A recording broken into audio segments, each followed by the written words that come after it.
नोरमा group, जो सोचता है वो करता है। आपके अपने सपनों का आशियाना। मुख्यमंत्री नीतीश कुमार प्रगति यात्रा पर हैं और इस प्रगति यात्रा के दौरान नीतीश कुमार लगातार जिस तरह के बयान दे रहे हैं और जिस तरह की बातें चल रही हैं उसको लेकर के धीरे धीरे करके स्थितियां साफ होती जा रही हैं। आज भी नीतीश कुमार का प्रोग्राम सिवान में है और सिवान पहुंचने से पहले मुख्यमंत्री नीतीश कुमार ने एक शेड्यूल जारी किया है जिसकी चर्चा हम आपको करेंगे। उस शेड्यूल से पहले आपको बता दें कि 700 करोड़ की योजनाओं का आज उद्घाटन करने वाले हैं और शिलान्यास करने वाले हैं। इसके साथ साथ सभी इंतजाम कर लिए गए हैं। आपको बता दें कि 2025 के चुनाव से पहले नीतीश कुमार की इस यात्रा को लेकर के काफ़ी कुछ कहा जा रहा है। हालांकि इस यात्रा का घोषणा होने के साथ ही विपक्ष हमलावर हो गया था और कहा था कि सरकारी पैसे से नीतीश कुमार जो अपने निजी कार्य हैं और अपने वोट बैंक की जुगाड़ कर रहे हैं और जिस तरह की बातें सामने आ रही हैं उससे साफ लग रहा है कि नीतीश कुमार 2025 के चुनाव में अपने वोट बैंक को मजबूत करने में लगे हुए हैं। इस बात को लेकर के लगातार नीतीश कुमार यात्रा तो कर ही रहे हैं। इसी बीच आपने देखा होगा कि 2 कार्यक्रमों के दौरान नीतीश कुमार ने यह भी कहा, राजनीतिक बयान उनके आए और उसमें उन्होंने एक तरफ जहां कहा कि वो अब कहीं नहीं जाएंगे तो वहीं दूसरी तरफ वो लगातार उद्घाटन और शिलान्यास भी हो रहा है। कार्यक्रम स्थल समेत अन्य जगहों को चप्पे चप्पे पर पुलिस जवान तैनात किए गए हैं और कार्यक्रम स्थल पर पहुंचने से पहले ही लोगों का भीड़ वहां जुटना शुरू हो गया है। आपको बता दें कि इसके साथ साथ पूरी तैयारी के बीच बैरिकेडिंग भी की गई है और नीतीश कुमार का नेक्स्ट शेड्यूल भी जारी कर दिया गया है। आपको बता दें कि नीतीश कुमार की प्रगति यात्रा को लेकर के जहां विपक्ष लगातार ये कह रहा है कि नीतीश कुमार के इस कार्यक्रम को लेकर के जो परिस्थितियां बनी हैं उसमें कहीं ना कहीं एक बात तो साफ नज़र आ रही है कि मुख्यमंत्री नीतीश कुमार अपने प्रगति यात्रा के दूसरे चरण में जिन जिन जगहों पे गए हैं उसमें हाजीपुर के बाद आज उनका दौरा जो है वो सिवान में है और रविवार को सीएम मुजफ्फरपुर गए हुए थे। इसके साथ साथ उन्होंने कई योजनाओं का उद्घाटन और शिलान्यास भी किया। बिहार के मुख्यमंत्री नीतीश कुमार इन दिनों प्रगति यात्रा पर हैं और आज वे अपनी यात्रा के दूसरे चरण में सिवान पहुंचने वाले हैं। अभी तक सिवान में वो पहुंचे नहीं हैं, लेकिन पहुंचने से पहले ही एक शेड्यूल जारी हुआ है जिसमें मुख्यमंत्री नीतीश कुमार के तीसरे चरण के जो यात्रा हैं प्रगति यात्रा उसकी भी शेड्यूल आ गई है।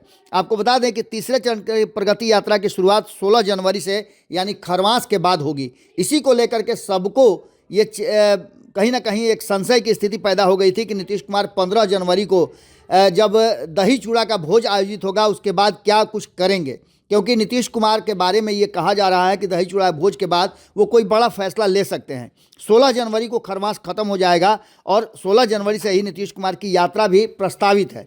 16 जनवरी को नीतीश कुमार खगड़िया, 18 जनवरी को बेगूसराय, 20 जनवरी को सुपौल, 21 जनवरी को किशनगंज, 22 जनवरी को अररिया, 23 जनवरी को सहरसा, 27 जनवरी को पूर्णिया और 28 जनवरी को कटिहार के साथ साथ 29 जनवरी को मधेपुरा में अपनी यात्रा करेंगे। इस पूरी कहानी को लेकर के आप समझ सकते हैं कि नीतीश कुमार की प्रगति यात्रा पर सबका ध्यान है और प्रगति यात्रा के दौरान नीतीश कुमार के जो बयान आ रहे हैं उस पर भी कहीं ना कहीं अब चर्चा शुरू हो चुकी है। देखना होगा कि नीतीश कुमार आज की यात्रा में क्या कुछ कहते हैं, उस पर हमारी नज़र बनी हुई है। लेकिन नीतीश कुमार का खरमास के बाद का जो शेड्यूल पूरे महीने का तय किया गया है उस यात्रा के साथ साथ ये भी कहा जा रहा है कि ये यात्रा नीतीश कुमार क्या एनडीए के साथ करेंगे या फिर इस बीच में पाला बदलेंगे। नीतीश कुमार की यात्रा का डेट भी कैंसिल होगा, इस तरह की बातें भी विपक्ष की तरफ से इशारों में कही जा रही हैं।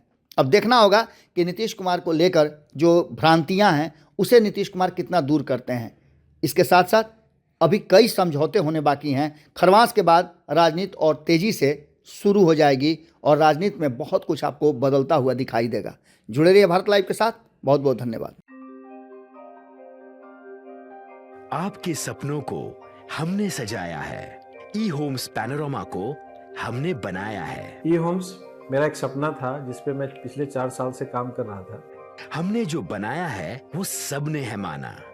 ई होम्स पैनोरमा में हो आपका भी आशियाना। और फाइनली हमने 2021 में इस प्रोजेक्ट को लॉन्च किया। बहुत लोग अप्रिशिएट कर रहे हैं कि पूर्णिया जैसे शहर में, बिहार के, एक तो बिहार की बात करें उसमें भी पूर्णिया जैसे छोटे जगह में इस तरह का लाइफस्टाइल देना, ये सुन के हम लोगों को बहुत अच्छा लगता है। ई होम्स में हमने कुछ और भी किया है, जैसे हम जिस जगह में रह रहे हैं हमारे फैमिली सिक्योर हो, उनको सिक्योरिटी का ध्यान में रखा है। आपकी सुविधा और सुरक्षा आपके लिए खास है।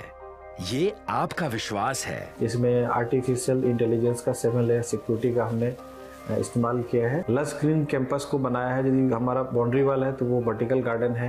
ये जितनी भी फैसिलिटी होता है एक इंटरनेशनल टाउनशिप में ई होम्स है, ये हम लोग विश्वास नहीं कर पा रहे हैं। जो भी हमारे मित्र दोस्त या जो भी हमारे बाहर के बाहर आते हैं तो हम लोगों को बहुत अच्छा सुनने को मिलता है और बहुत अच्छा क्रेडिट मिल रहा है। वो सारा हमने सिर्फ एक बिल्डिंग नहीं बनाया, हमें एक बहुत अच्छा लाइफस्टाइल दिया ई होम्स में, और मेरा एक सपना था जिसको मैं आज फुलफिल होते हुए देख पा रहा हूँ। ये आपका आवास है।